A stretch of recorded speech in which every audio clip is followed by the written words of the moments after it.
किसान सभेच्या मराठवाड्याच्या बैठकीच्या निमित्तानं या ठिकाणी उपस्थित असलेले मराठवाड्याचे प्रमुख रज्जाक भाई, आमचे मित्र आणि संघटनेचा ज्यांना नाद आहे असे रवींद्र पाटील तौर, ओबीसीचे उपाध्यक्ष घोडके साहेब,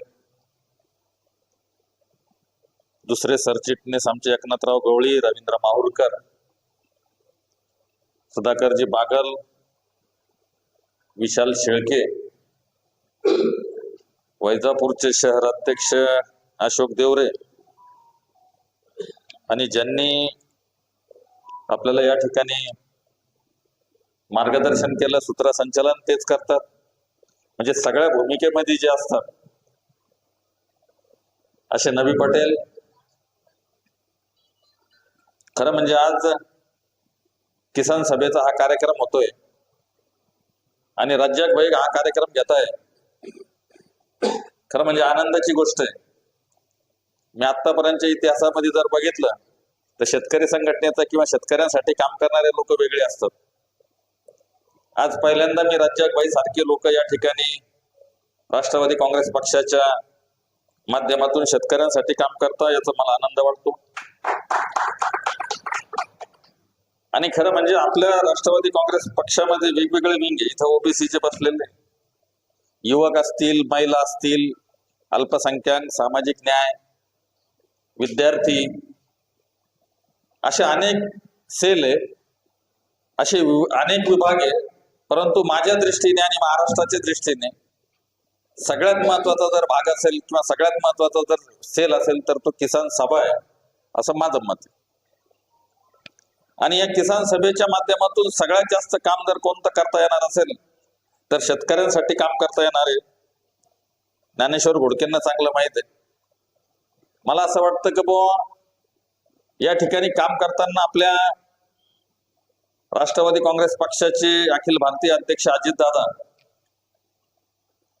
महाराष्ट्राचे उपमुख्यमंत्री, गेल्या 35 वर्षापासून दादा राजकीय क्षेत्रात विविध पदावरती काम करतात आणि त्यांनी विविध ठिकाणी काम करून शेतकऱ्यांसाठी जास्तीत जास्त जे निर्णय घेतले अजितदादांनी, ते अतिशय महत्वाचे निर्णय.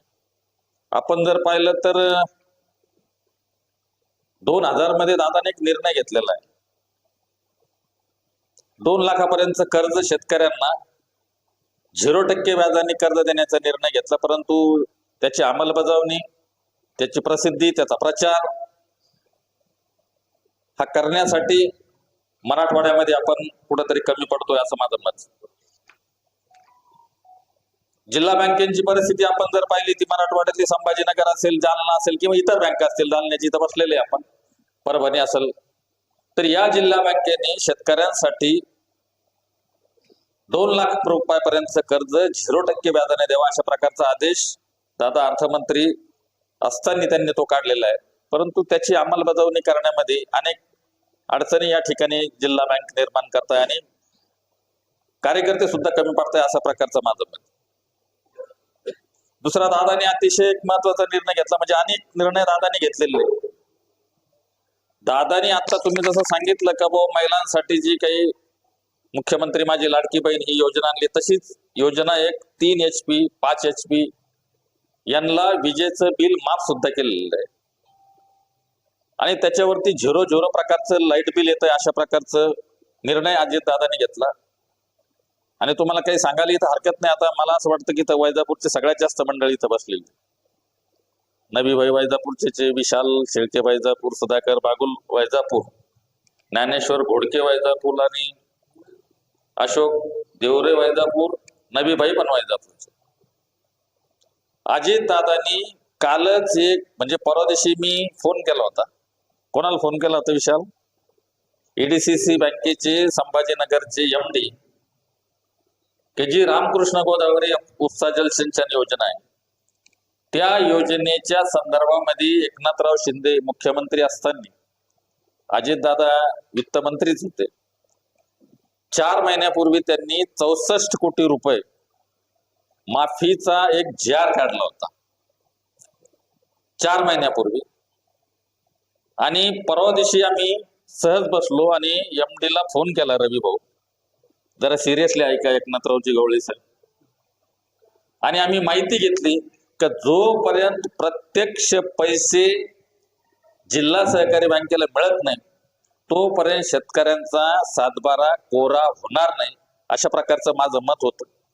म्हणून मी तो JR मागितला, तो JR वाचला आणि परवा दिवशीच अजितदादाला फोन केला. तुम्हाला सांगतो, काल ऑर्डर काढली, कालच्या काल 28 तारखेला